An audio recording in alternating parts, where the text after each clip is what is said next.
Hello everyone, আসসালামু আলাইকুম। চলে এলাম আপনাদের সাথে আরও একটি মজার রেসিপি নিয়ে। সবজির কেক। কেক বললেই মিষ্টি হবে এমন কোনো কথা নেই। রকমারি সবজি দিয়েও মজার করে কেক তৈরি করা যায়।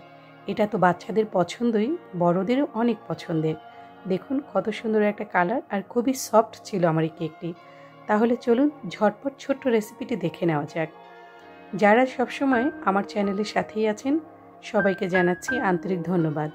যারা এখনও আমার চ্যানেলটি সাবস্ক্রাইব করেননি, ভালো লাগলে অবশ্যই আমার চ্যানেলটি সাবস্ক্রাইব করে পাশেই থাকবেন। আজকের কেকটি তৈরি করার জন্য আমি নিয়েছি জুকিনি এবং গাজর। জুকিনিটি ঠিক এভাবে আমি গ্রেট করে নিচ্ছি। যাদের কাছে জুকিনি অ্যাভেলেবেল নেই তারা অন্য সবজিও ব্যবহার করতে পারেন। গাজরটাও আমি একইভাবে গ্রেট করে নিচ্ছি। এই দুইটি সবজির মিক্স খুব সুন্দর একটা কালার দেয় আর সবজি দুটো আমার খুবই পছন্দের। অ্যাড করে নিচ্ছি গোলমরিচের গুঁড়ো, পরিমাণ মতো লবণ এবং 500 গ্রাম চিজ ক্রিম। এর সাথে আমি আরও অ্যাড করে নেব 100 গ্রাম চিজ গুঁড়ো। এবার ভালো করে এটাকে মিক্স করে নেব। খাবার প্রিয় যেমন মানুষের অভাব নেই, ঠিক তেমনি সবজি অপ্রিয় মানুষও আছে, কিন্তু আমার ঘরে সবজি খেতে চায় না, তাই আমি একটু ডিফারেন্স করে তৈরি করে খাওয়ানোর চেষ্টা করি। এরপর এখানে মিক্স করে দেওয়ার পর আমি এখানে অ্যাড করে নেব ডিম। সবজি অনুযায়ী ডিপেন্ড করবে আপনি কতগুলো ডিম ব্যবহার করবেন। আমার সবজিতে আমি এখানে 6টি ডিম ব্যবহার করছি, কারণ আমার রেসিপিতে 6টি ডিমই পারফেক্ট। এরপর ভালো করে মিশিয়ে নেব। এটাটি তৈরি হয়ে গেলে আমি নিয়ে নিচ্ছি এখানে একটি পাস্তা স্পলিয়া। এই শিটটি রেডিমেড আপনি কিনতেও পারেন অথবা বাসায়ও বানাতে পারেন। এখন ভালো করে কাঁটা চামচ দিয়ে আমি ছিদ্র করে নিচ্ছি। এরপর ভালো করে আমি সেট করে নিচ্ছি। এর আগেও আরও 2-3টি রেসিপিতে আমি আপনাদেরকে এটির ব্যবহার দেখিয়েছি। এবার বেটারটি তৈরি হয়ে গেলে আমি এর মধ্যে সেট করে নিচ্ছি।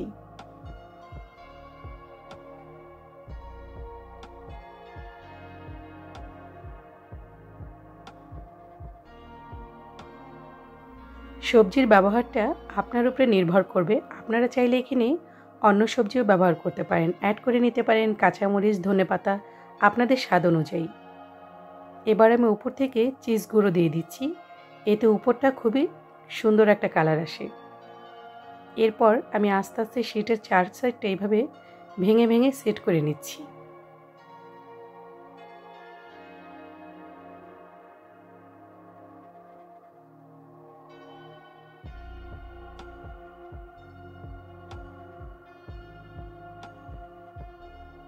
এটি সেট হয়ে গেলে এরপরে আমি একটি ডিম সাদা থেকে হলুদ অংশটা আলাদা করে নিচ্ছি এবং শুধুই হলুদ অংশটা আমি একটি কাঁটা চামচ দিয়ে বিট করে নিচ্ছি। এরপর একটি ব্রাশের সাহায্যে আমি এটাকে চারো সাইডে এভাবে লাগিয়ে নিচ্ছি। এতে আপনি ওভেন থেকে বের করলে খুব সুন্দর একটা কালার আসবে আর কেকটার উপরের সাইডটা খুবই মুচমুচে হয়।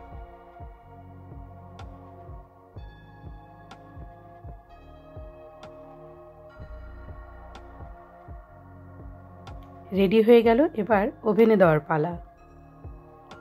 180 ডিগ্রি তাপমাত্রায় ওভেনটি আমি আগেই চালু করেছিলাম। 25 মিনিট রাখবো। অবশ্যই মাঝখানে চেক করে নেবেন, ঘুরিয়ে দেবেন। বাস তৈরি হয়ে গেল ঝটপট নানা ধরনের সবজি মিক্স করে মজাদার কেক। বাচ্চাদের টিফিনে সকাল বিকালের নাস্তার জন্য অনায়াসেই আপনি তৈরি করে দিতে পারেন। এতে খেয়েও মজা পাবে বাচ্চারা, আপনার কাছেও ভালো লাগবে। দেখুন কত সুন্দর, কত মোটা একটা লেয়ার হয়েছে আর খুব সুন্দর একটা কালার আসছে। আর কেকটি কিন্তু অনেক সফট ছিল। আমার কাছে খুবই ভালো লাগে। আপনার কাছে কেমন লাগলো অবশ্যই সুন্দর মতামতটি কমেন্ট বক্সে জানাবেন। আর ভালো লাগলে লাইক, কমেন্ট, শেয়ার করে দেবেন। সবাই ভালো থাকবেন। আল্লাহ হাফেজ। আসসালামু আলাইকুম।